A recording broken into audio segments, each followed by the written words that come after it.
difficult or impossible. The content is copyrighted by the respective publishers. For more information, please visit us on the web at nfradioreading.org.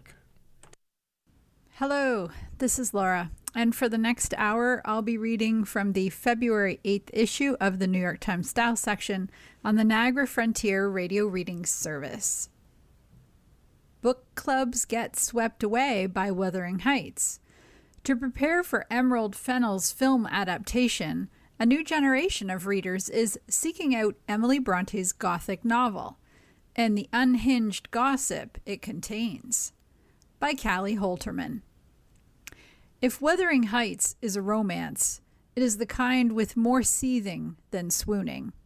Sure, its characters caress every 100 pages or so, but mostly it's a lot of trudging across frosty moors, beating back mysterious illnesses, and offloading anger on the next generation. Yet the book, Emily Bronte's only novel, is revealing its prickly charms to a new wave of readers. The occasion is a movie adaptation from the director Emerald Fennell that will arrive in theaters just before Valentine's Day. In preparation, thousands of people have picked up its source material, a Gothic tale of obsession and resentment published in 1847, the year before its author's death. Some are greeting an old friend, or at least an old high school assignment. Others are new to Thrushcross Grange. My ego won't let me go see the movie without reading the book, said Adi Miglani, 23, who works in academic publishing in New York and is reading the novel for the first time. No spoilers, please. She's on chapter 18. Sales of Wuthering Heights more than doubled in 2025 compared with the previous year, reaching 180,000 print copies in the United States, according to Circana Bookscan, a publishing industry tracker. 6 bookstores reached by phone and email reported a bump in sales after September, when a trailer was released featuring the movie's stars, Margot Robbie and Jacob Elordi, looking windswept and broody. You're the 4th one we've sold today, Stephanie Valdez, the owner of Community Bookstore in Brooklyn, told a reporter who came in for a copy during her lunch break. The 179-year-old novel has become the first assignment on the 2026 pop culture syllabus with help from Vogue, which selected it as the first pick for its new book club. It also got a clout boost from singer Charlie XCX, who is releasing a companion album to the film. During the period of hand-wringing about young people's reluctance to read books, readers seem to be approaching Wuthering Heights as a collective undertaking. They are dissecting the novel in book clubs and group chats, scratching the same itch for group experiences as running clubs and board game nights. Lately, social media is teeming with testimonials from readers who are Bronte maxing. 74 pages into Wuthering Heights, and why did nobody tell me that reading this is like eavesdropping on the most unhinged gossip you've ever heard? Went a TikTok summary posted by Tony Ilonmuni, 30, who lives in San Francisco Bay Area. I'm obsessed. On an 18-degree Saturday in January, a crowd of bundled-up readers filed into P&T Knitwear, a bookstore on the Lower East Side of Manhattan, where the online book club Bellatrist and the romance publisher 831 Stories were hosting a 3-hour read-in of the book. About 20 attendees, mostly young women, paged through either crisp new paperbacks or dog-eared editions that they had gotten as students.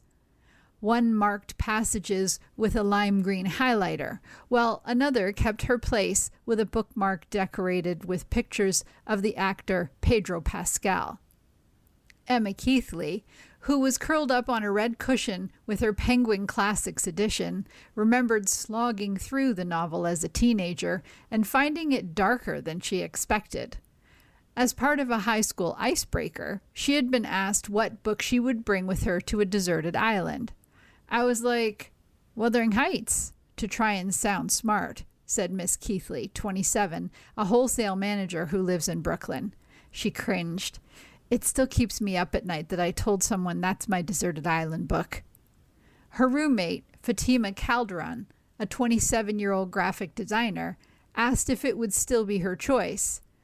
I'm going to read it again, Miss Keithley said. We'll see. We'll see. Andrew Moran, 23, an economic consultant, was 25 pages into the book on his Kindle.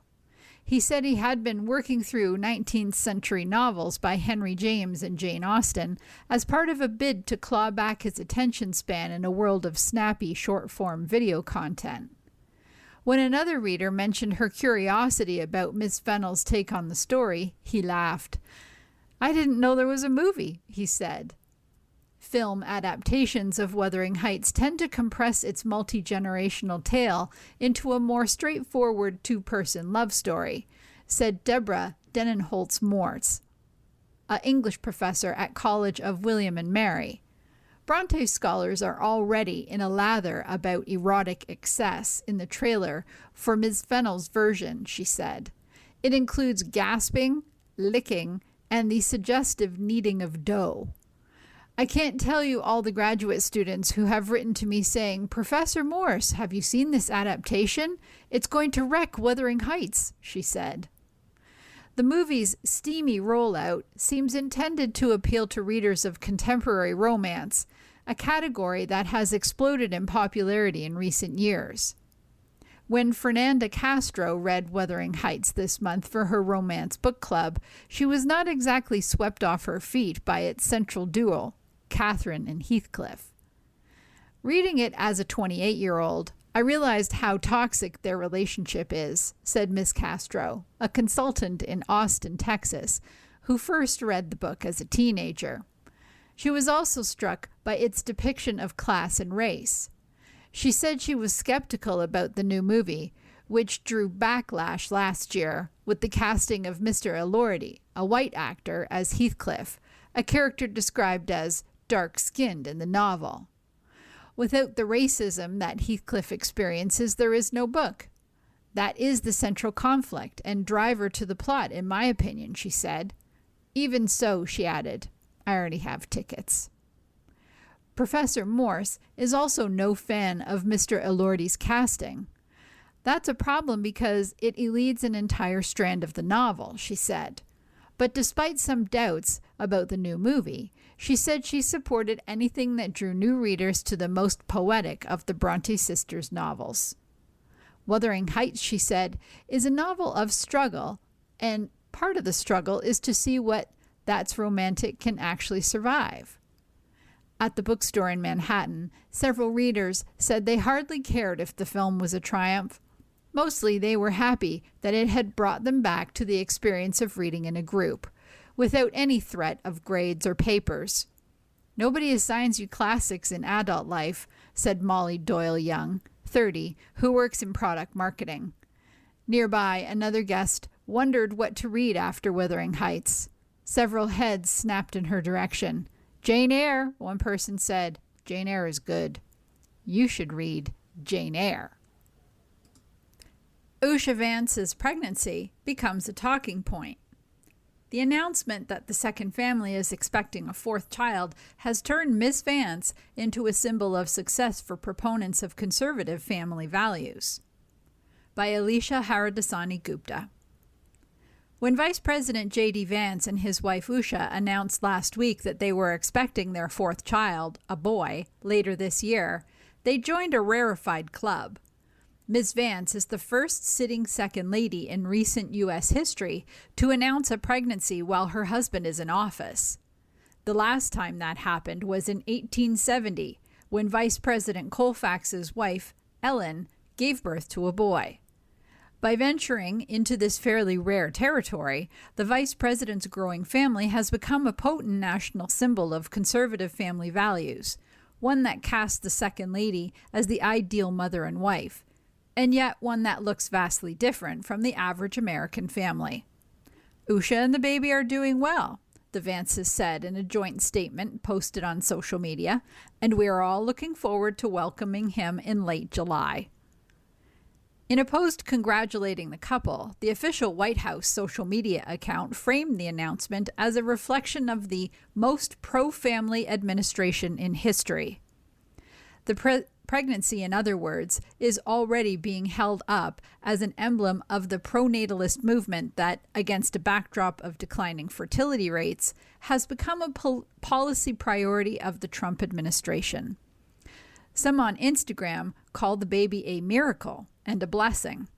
Responding to the Vance's announcement on the platform, Representative Ana Paulina Luna, Republican of Florida, said, "Make families great again."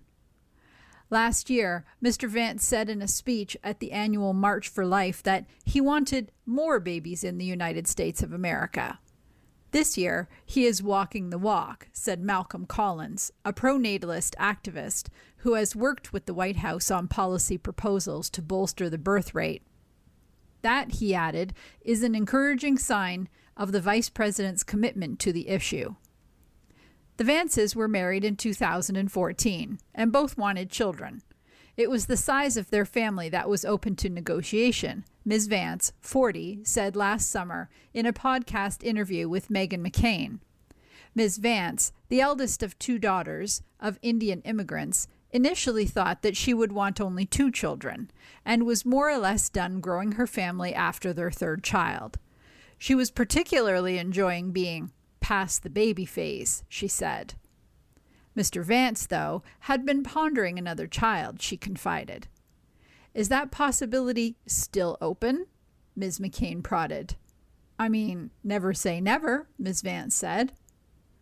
The 3 Vance children, Ewan, Vivek, and Maribel, are now 8, 5, and 4 years old and are often seen accompanying their parents during official events and trips, including to India and the Vatican last year. Pictures of Mr. and Mrs. Vance together, young children in tow, paint a glamorized family portrait that Americans have not seen at the pinnacle of the national government since 2009, when President Barack Obama's family, with 2 young girls aged 10 and 7, moved into the White House. The Vances are older millennials amid a landscape of politicians who are generally nearing or well past retirement age. As a result, there hasn't been a newborn anywhere near the White House since the Kennedy administration. The novelty of this situation alone might inspire the kind of fascination that surrounded Camelot, said Charles Daner, author of several books including Our Nation's Number 2, The Rising Influence of America's Modern Vice Presidency. As First Lady, Jacqueline Kennedy Onassis was pregnant while in the White House and gave birth in 1963, but her son died 2 days later. In today's politically charging world, and I'm putting it lightly, to see something real, something natural, like a mother holding a baby or a newborn cry, Mr. Denyer said, I think we're going to be very interested to see that. You are listening to a reading of articles and features from the New York Times Style section on the Niagara Frontier Radio Reading Service. Can department stores ever be fun again? Saks Fifth Avenue's bankruptcy filing has revived debates about how these once celebrated shopping emporiums can regain their luster. By Ginia Belafonte. In 1976, the CBS correspondent Morley Safer went to Bloomingdale's to film a segment for 60 Minutes on the hypnotic effect the store had cast over Manhattan's consumer psyche. More than a century old, Bloomingdale's has become a culture, a routine, drawing 300,000 people a week, many of whom lined up on Saturday mornings before the store opened at 9:45 to spend the day there. You've got stockings, brassieres, tickets, brie cheese. I mean, you've got everything you want in Bloomingdale's, a young Village Voice reporter named Blair Sabol exuberantly explained to Safer, who seemed mystified by all the things people were buying. A small sneaker to be worn as a pendant around the neck, a big bed in the shape of a sneaker, ceremonial masks from New Guinea, 146 kinds of bread. Bloomingdale's was hip both to the emerging culinary revolution and the change in the country's erotic habits that preceded it. The store was second only to the Metropolitan Museum of Art as the city's sexual meeting ground, Safer reported in a manner that seemed at once dubiously speculative, preposterously insular, and probably right. It is impossible to argue with a vibe. The recent news that Saks Global, the operator of Saks Fifth Avenue, Neiman Marcus, and Bergdorf Goodman, entered Chapter 11 bankruptcy, has revived questions about the fate and experience of department stores, the slow depletion of energy, the loss of heat, something for which everyone is responsible and no one is responsible. As Isaac Mizrahi framed the upending, even some of the most devoted have fallen away. Tracked down in Scottsdale, Arizona, where she has been for years, Ms. Sabel, the one-time Village Voice reporter who used to live near Bloomingdale's solely for the proximity, has not been to a department store in 10 years, she told me. The internet was not at fault. Amazon? Please. No. Cruising reels? No, she said, as if offended by the suggestion. It was what she considered the sterilized atmosphere of the department store itself that kept her away. The lack of possibility and chance, the alienation produced by ever higher pricing. As a psychological boost, department stores were, as she put it, no longer hitting it. Like so many students of recreational acquisition, Ms. Sabel remarked on how indistinguishable luxury department stores had become from one another as they consolidated around the world's biggest and most expensive labels. During her long period of infatuation, every store had an identity, she said, and you aligned yourself with that identity in the way that a man would align himself with a football team. Stores can and do emerge from bankruptcy, but periods of financial turmoil only solidify the reliance on the most commercially exalted brands, because independent designers, there to provide the lure of character, back away from relationships with companies that cannot or will not pay them. A lawyer specializing in distressed debt, Joseph Sarachek, is representing 30 small vendors who are each owed between $100,000 and $10 million from the Saks Corporation, he told me. My office was in Rock Center for 20 years, and I would often go across the street into Saks to look for a unique gift for my wife, he said. I'd run into a bunch of other guys just like myself. We were not there to buy Chanel. When you walk through the doors at the Saks flagship in Midtown these days, you are no longer greeted by the humble $30 lip oil, but rather by a European village worth of handbags, each costing thousands of dollars. Chanel, Valentino, and so on. This onslaught of leather is a relatively recent development. In 2019, Saks tripled the space it allotted to handbags as part of a $250 million renovation, and what the company announced was a new business model that reimagined the department store concept with the revolutionary migration of beauty to the second floor. This transition marked a significant switch in messaging. For decades, cosmetics had occupied the ground floor at Saks and most department stores, welcoming the shopper whose budget might not have surpassed expenditures in the 2 digits. 8 months after the shift, Nordstrom opened its first major store in New York City, with 320,000 square feet of space, 7 blocks north of Saks. The store sticks to the idea of keeping makeup and perfume at the point of entry. On a recent tour of Manhattan department stores, after an admittedly long absence, I found Nordstrom, which posted more than $15 billion in revenue during the last fiscal year and returned to family ownership, to be the busiest, liveliest, the most inviting. Rather than stop for lunch at L'Avenue at Saks, which serves a Dover sole for $85, I ate at Wolf, one of Nordstrom's 4 restaurants, where a kale salad costs about what it would at Sweetgreen, and no one is taking a picture of it. The first visible sign that Saks was in the sort of trouble occasioning mission drift came 4.5 years ago, when the department store devised, with WeWork, Saksworks, which turned over the 10th floor of the company's flagship store to rentable co-working space. The walls were covered in moss.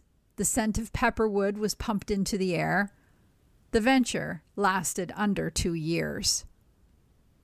If you are in your 20s, department stores have been dying ostensibly for the whole of the time that you have been conscious. Lackluster upon lackluster, an analyst at Piper Jaffray described in the sector in a New York article in 2003.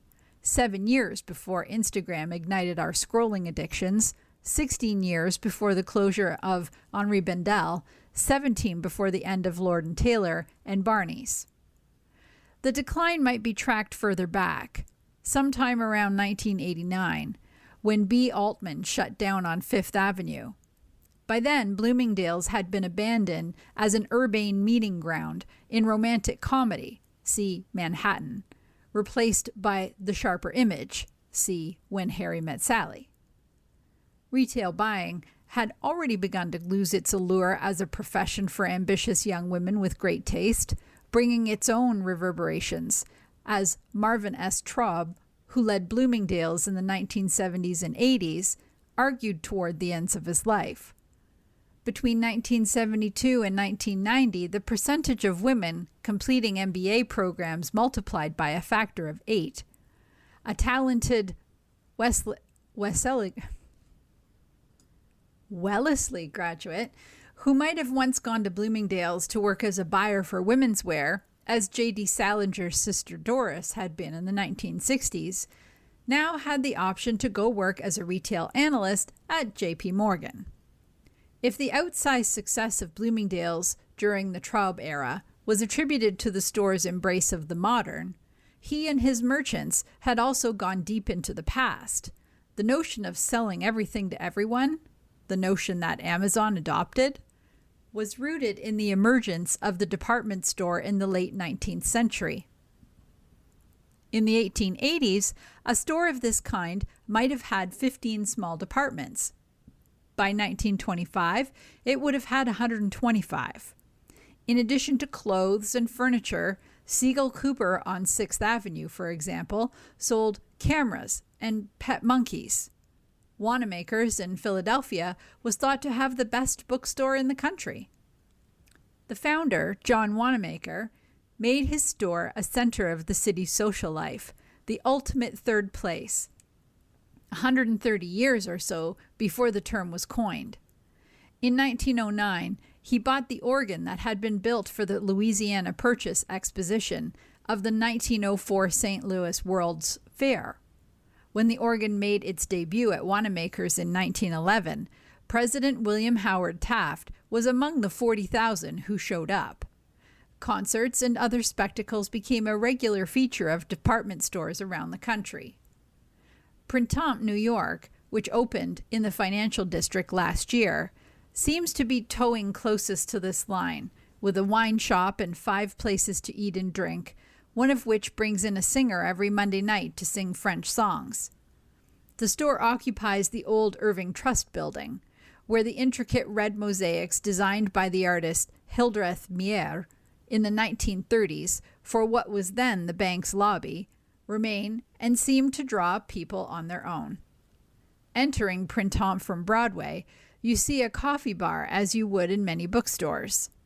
There was a time when bookstores were thought to be dead, but over the last 5 years, the number of independent booksellers around the country has increased, however unpredictably, by 70%. Last month, Barnes & Noble confirmed that it would open 60 new stores this year. Analysts examining this trend have credited the sense of community the stores have built and their sensitivity to local tastes.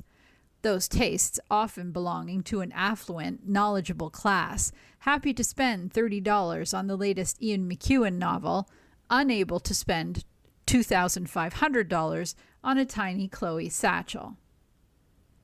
In his television segment 50 years ago, Safer pointed out that Bloomingdale's had become so popular because it functioned as a neighborhood store on the Upper East Side, probably the largest congregation of upper middle class affluents gathered anywhere in the world. The spending power of that group has shrunk, and it is precisely this group, the merely well-off, that luxury department stores have ignored. A retail consultant suggested to writers recently. To survive, the demographic targets would have to change, he believed. Saks and its competitors will need to compete better for the affluent, not just the wealthy. John F. Kennedy Jr. and Carolyn Bessette. Kennedy celebrated at Love Story premiere. A party for Ryan Murphy's new TV show about the couple drew a crowd that included Naomi Watts, Martha Stewart, and Grace Gummer. By Alex Vadukul. On Tuesday night in Midtown Manhattan, crowds gathered at Carnegie Hall for the premiere of Ryan Murphy's new television series that details an American tragedy, the fiery love affair and marriage between John F. Kennedy Jr. and Carolyn Bessette Kennedy, that ended with their deaths in 1999 when they crashed in a plane piloted by Mr. Kennedy off the coast of Martha's Vineyard. The FX show Love Story, John F. Kennedy Jr. and Carolyn Bessette, which will be released February 12th, brings to life the couple's romance in New York in the 1990s and reckons with the intense tabloid and media coverage that they endured and that the public hungrily indulged in. Paul Anthony Kelly and Sarah Pidgeon, both relative newcomers, play the couple, and the series chronicles their existence as a glamorous pair of New Yorkers in a chic and pre-digital downtown Manhattan who were poised to potentially lead a new era of Camelot. The show is filled with scenes of the couple hanging out in their Tribeca loft, dining at the Odeon and Bubby's, and tempestuously arguing in a park. The series arrives at a moment of renewed interest in their story, stemming partly from a 3-part CNN documentary, a biography by Elizabeth Beller, from which the show was inspired, and a wave of appreciation on fashion TikTok, where Miss Bessette Kennedy is now celebrated as a symbol of quiet luxury. During red carpet interviews inside Carnegie Hall, the show's cast reflected on what it was like trying to embody members of the Kennedy family.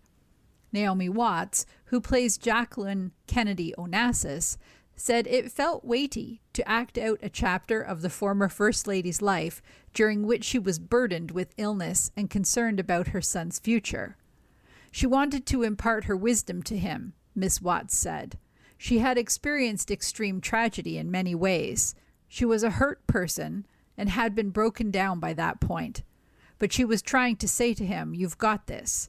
She was trying to pass on her strength and wisdom and her hope he could uphold the legacy.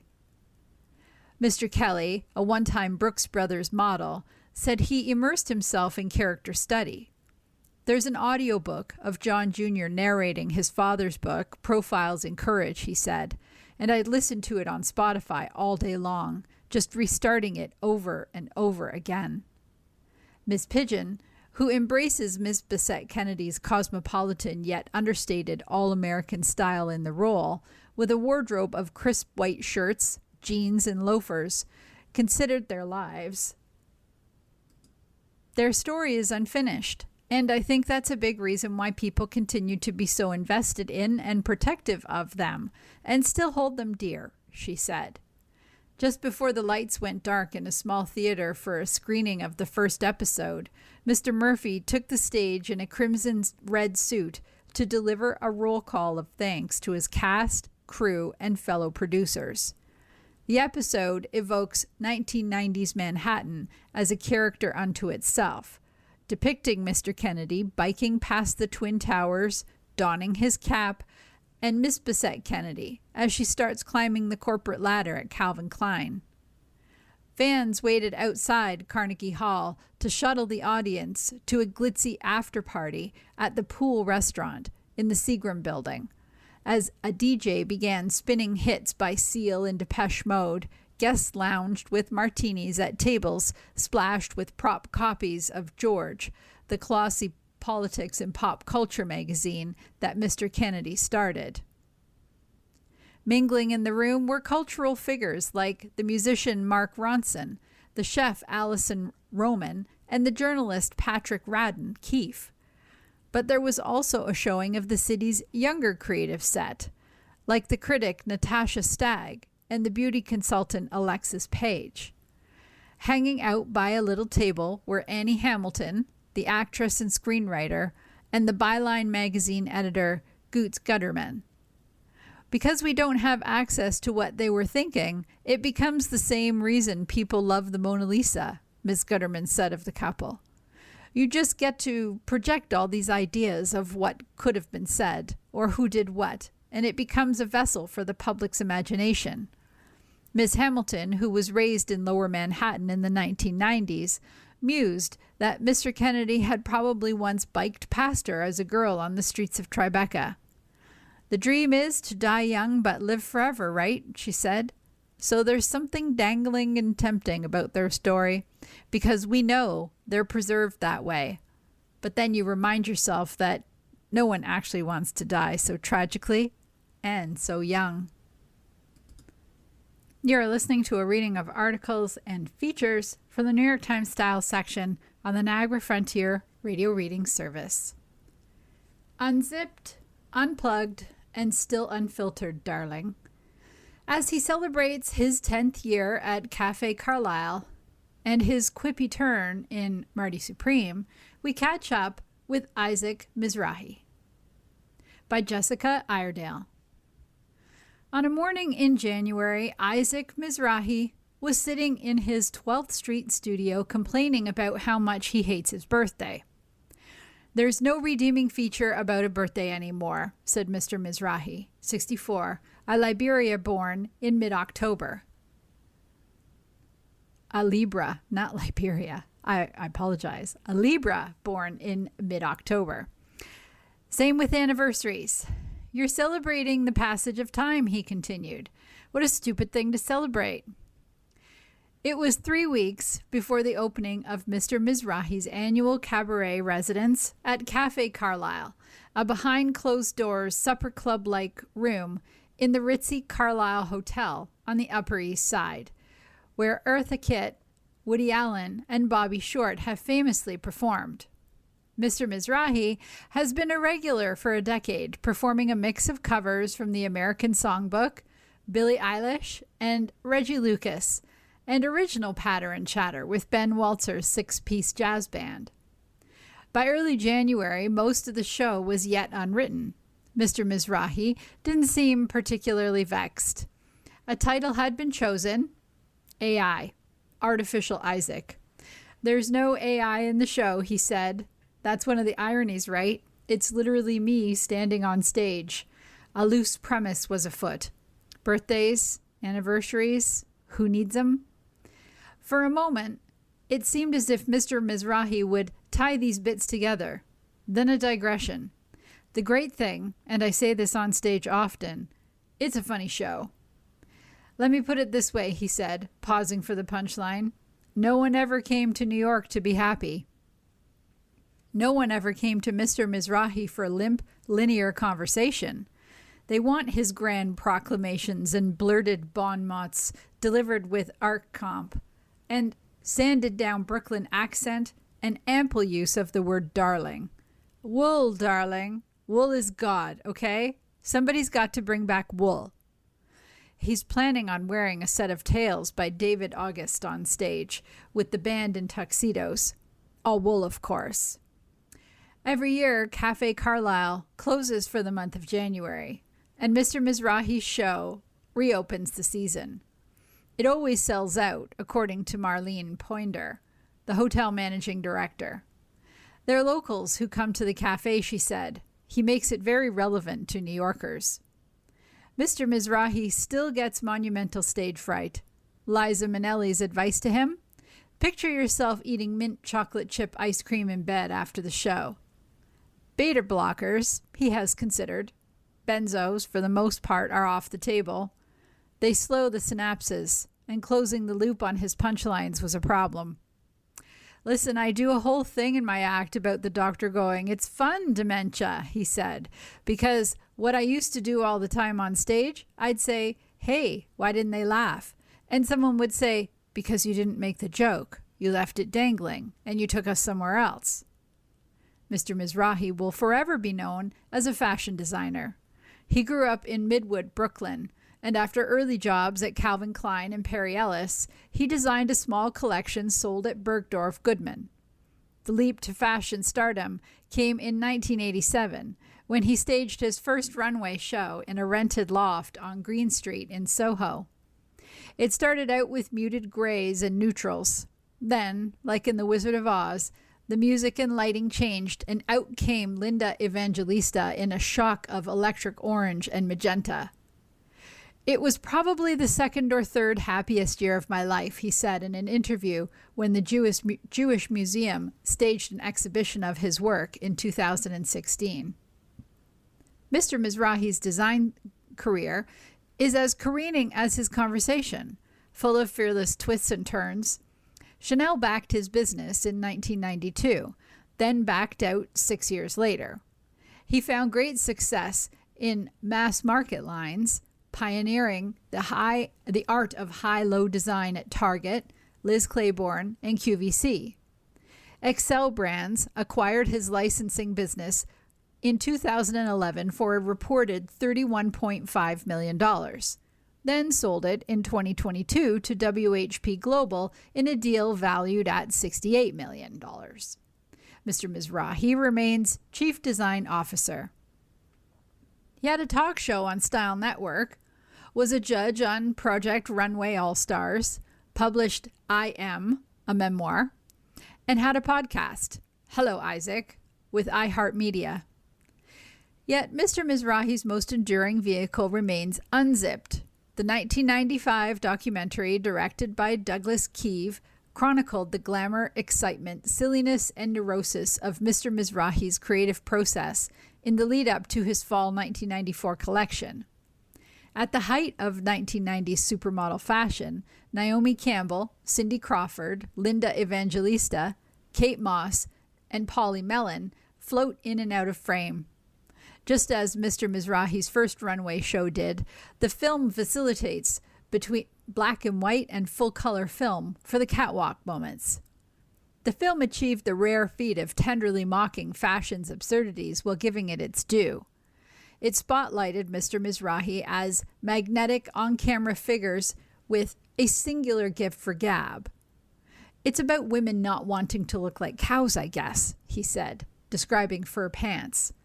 And, in fact, there's something very charming about cows. Last summer, he had a film plugged on TikTok. Neil Phelps, the creative development director of IME, Mr. Mizrahi's entertainment business, said the company was pursuing an unzipped distribution deal with a streamer. A love of theater and performing was always a competing interest for Mr. Mizrahi. Before he went to Parsons to study design, he was a student at LaGuardia High School of Music and Art and Performing Arts. In 1980, he appeared in the Alan Parker film Fame. In 2000, well before his pioneering tenure at Target, he staged his first one-man show, Le Mizrahi, at the Greenwich House Theatre in the West Village. "He was a big man," said Mark Morris, the dancer and choreographer who had been a friend and frequent collaborator since the early 1990s when Anna Wintour introduced them.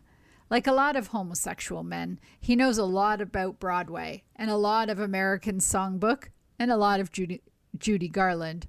He knows a lot of other things, but he's attracted to that milieu." Mr. Mizrahi now ranks as a professional oracle of New York culture, holding court alongside Fran Lebowitz. Only one of them was cast for a cameo in Marty Supreme, the Oscar-nominated film directed by Josh Safdie. As Merle, the publicist to Gwyneth Paltrow's Kay Stone, Mr. Mizrahi delivers one of the film's most bombastic lines about being filleted by a vacuum cleaner. Jennifer Venditti, the film's casting director, immediately thought of Mr. Mizrahi for the part. Their paths had crossed earlier in her career when she worked in fashion. I remember always thinking I was watching a movie, being in his orbit, she said. Mr. Safdie also knew Mr. Mizrahi from another lifetime. The title of Mr. Mizrahi's cabaret last year was I Know Everybody. Mr. Safdie's childhood friend Alex Kalman and his mother, the artist and illustrator Maria Kalman, lived downstairs from Mr. Mizrahi. The boys used to hang out on Mr. Mizrahi's balcony when he wasn't home. Isaac took a liking to me, maybe because we're both Sephardic Jews, Mr. Safdie said. He took me seriously when I talked to him about my opinions on art and design. That was ennobling to me. In their 20s, Mr. Safdie, his brother, Benny Safdie, and Mr. Kalman had a production company, Red Bucket Films, that shot low-budget branded content that ran on Taxi TV.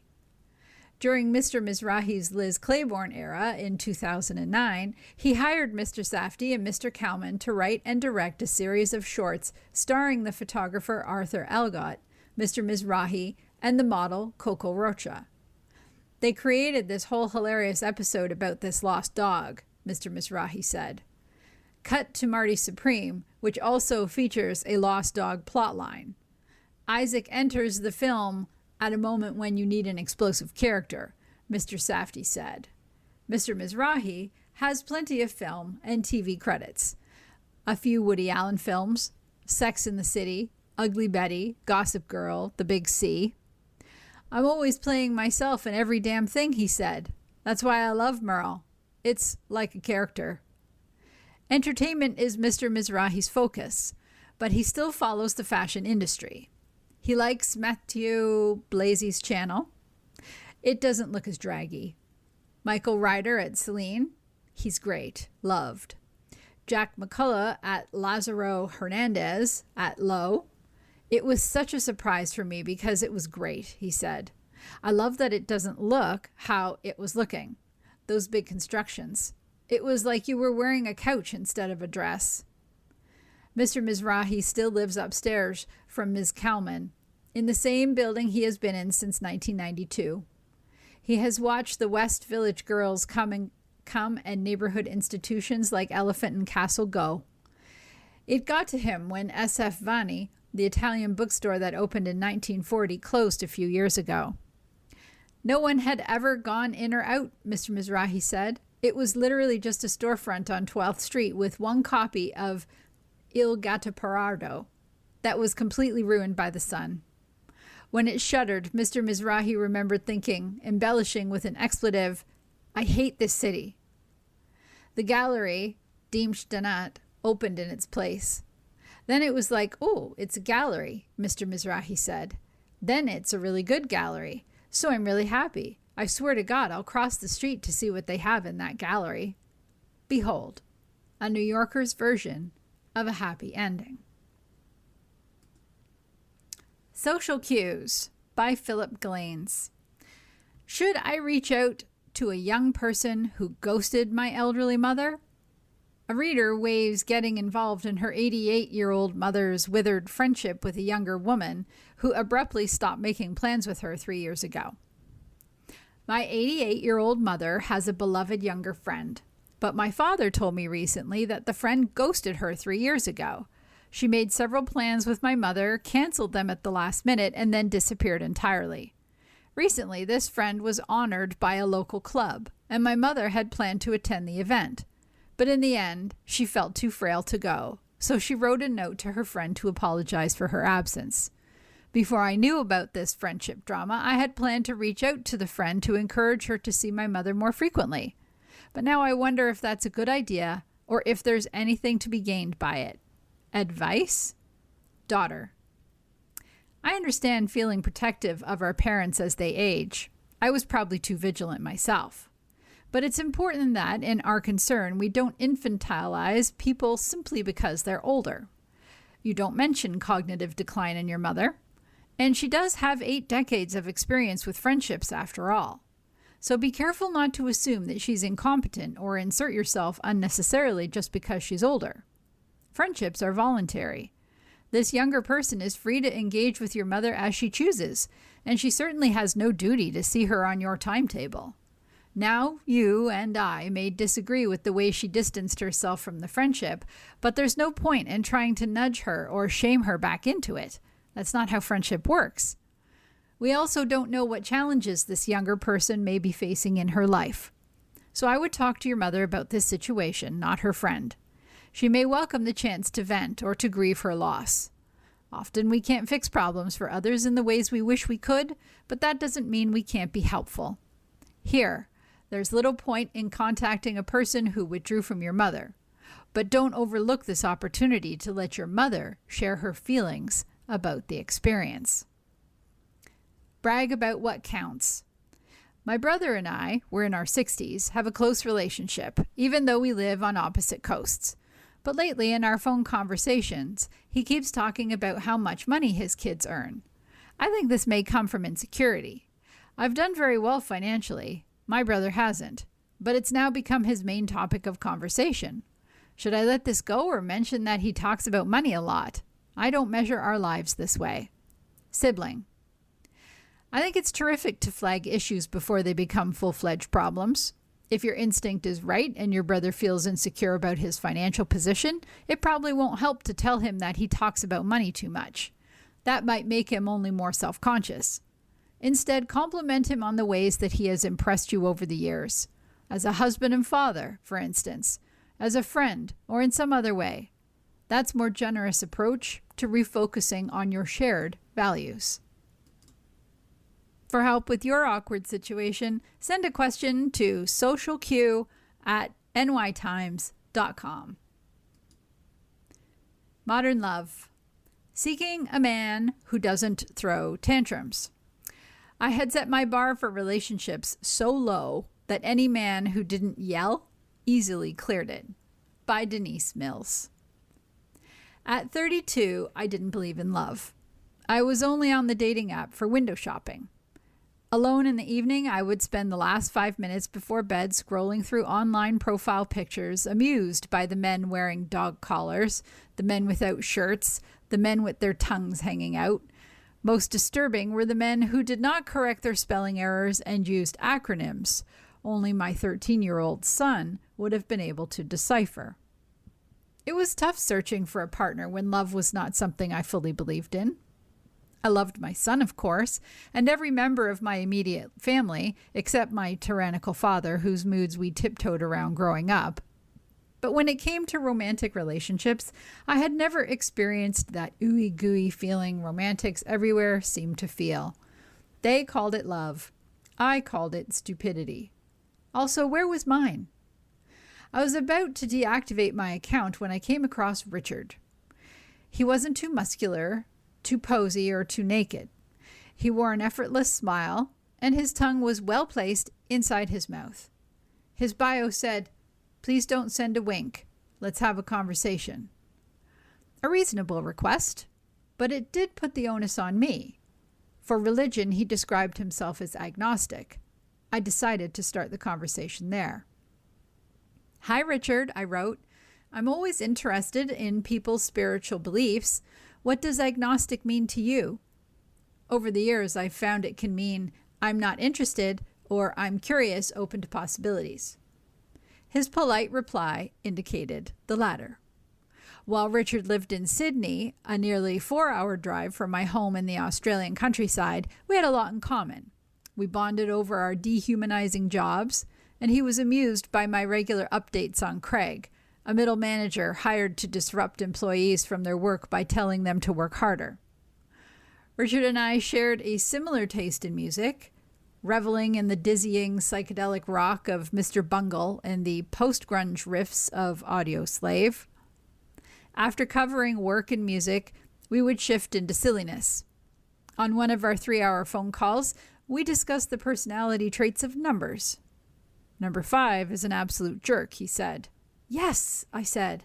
"Pompous old dude wearing a top hat, probably smokes cigars."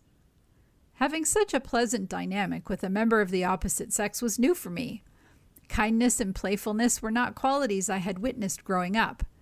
Instead, there was a constant back and forth between my father's anger and my mother's desperate need to keep the peace. Red-faced and with clenched fist, he called us stupid and useless when the trivialities of his day weren't to his liking. A screen door opened a second too long, his steak undercooked, my mother not agreeing with him over a neighbor's unattractiveness quickly enough. She would apologize more, try to be a better cook, and agree with him faster. When I left home at almost 16, I started an on-again, off-again relationship with a man I would eventually have a child with, though our relationship didn't last. While we mostly got along, there was no spark. I had set my bar for men so low that I was just happy he didn't yell. But this situationship with Richard was like hitting the jackpot. He not only didn't throw tantrums, but was also kind, funny, and seemed to genuinely enjoy my company. Richard and I had been chatting for a month when I finally drove to Sydney to meet him in person. Playing it cool, I pretended I was coming for work and said we should meet up since I'll be in the area. We met at his local bowling alley. As I pulled into the parking lot, hands shaking, I saw him waiting out front in a white t-shirt and the same effortless smile from his dating profile. He kissed me on the cheek. During our game, he cheered our spares and strikes and patted my shoulder after a gutter ball, saying with a smile, "Aw, Nisi, I'm sorry you suck." When we finished, he walked me to my car for another cheek kiss. I beamed the entire drive home. Was this the infatuated feeling I'd been looking for? The next time I visited, he had planned an entire day around me. At lunch, we ate bruschetta at his favorite cafe, as every waiter became faceless and every piece of furniture a smudge in the universe.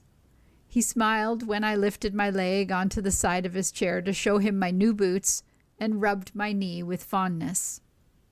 Back at his place, we sat on his couch to watch a movie. What movie? I can't tell you. I wasn't remotely interested in it. My heart raced with him right next to me, our legs touching. At some point, he paused the movie, walked into his room, and returned with a CD and black marker. Music from Remarkable Richie for Magical Nisi. He scrawled on the disc before handing it to me. It contained all the songs he knew I wanted, downloaded from his collection. When the movie ended, he walked me out and said goodnight. He hovered longer than necessary, or maybe I did, and I decided to get it done and kiss him. While he wasn't a great kisser, too much tongue, I later described this moment to a friend as, I kissed him and it felt like home. An odd thing to say for someone who proclaims not to believe in love. That big sloppy kiss had taken things to the next level. Sitting in my cold work cubicle, I smiled every time my phone buzzed. It was always him. The highlights of my day were his quirky texts. Even my annoying boss didn't bother me. "What do you reckon cows think about?" Richard texted. My mind was opening to the possibility of love being more than an obligation to care for someone who made your life miserable. Maybe romantic love, that imaginary concept I had likened to Santa Claus and the Easter Bunny, was not so imaginary after all. I decided Richard wouldn't have kissed me back, planned a day around me, and constantly texted if he wasn't as interested as I was. It was time to shift this situationship into something a little more serious. Richard was at the doctor's office waiting for an appointment, and we had been playfully texting all morning. "We both like each other," I wrote. "What if I come up more often and we see how this goes?" I took a deep breath and hit send. Silence. I looked at my phone, willing it to buzz.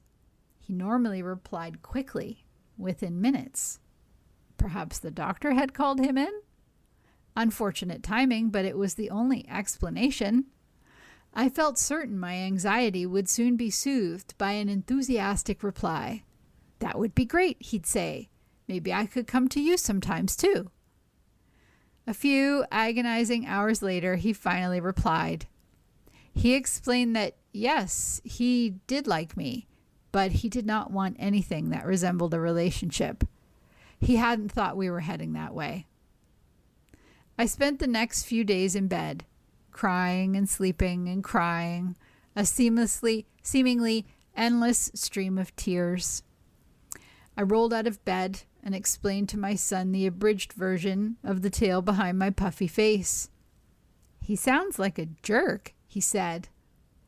I offered a weak smile and returned to my bed for another round of self-loathing. Perhaps if I had waited, Richard would have decided he wanted this too? Had I been foolish and impatient? I tried to keep the friendship alive, hoping things could return to how they'd been before I frightened him away.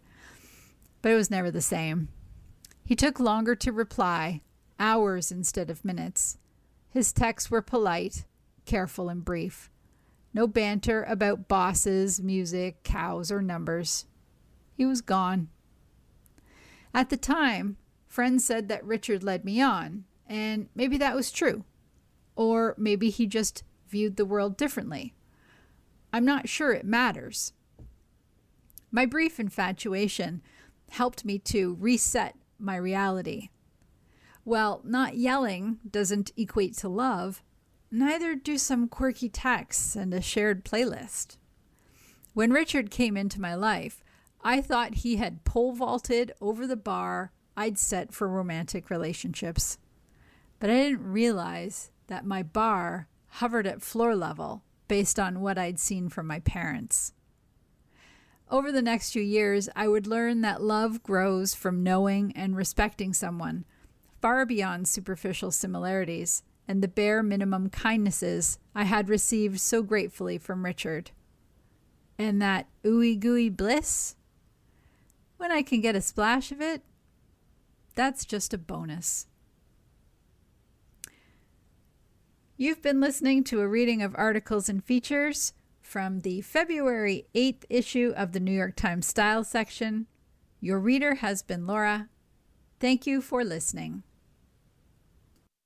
Coming up next in the Niagara Frontier Radio Reading Service, we have the USA Today. Following that at 2 o'clock, we have episode number 30 of Mark Twain by Ron Chernow. Stay with us for these readings and more. You're listening to the Niagara Frontier Radio Reading Service, broadcasting daily readings 24 hours a day of newspapers, magazines, and books to area people who are blind or have a print disability, who are provided reading radios. Radio Reading's broadcast signal is provided at no charge by WNED. Radio Reading Studios are at 1199 Harlem Road in Cheektowaga, between William and Clinton Streets. Radio Reading's website is nfradioreading.org.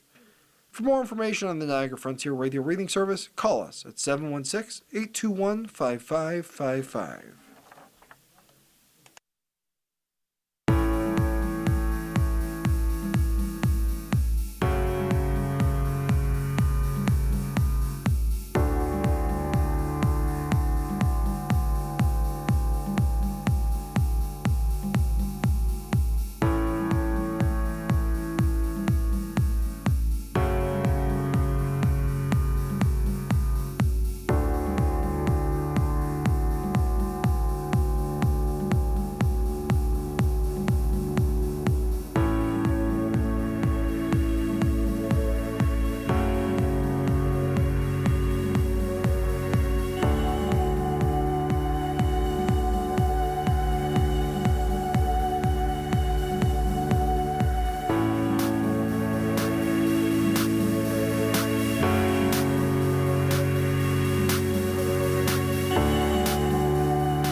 the Niagara Frontier Radio Reading Service.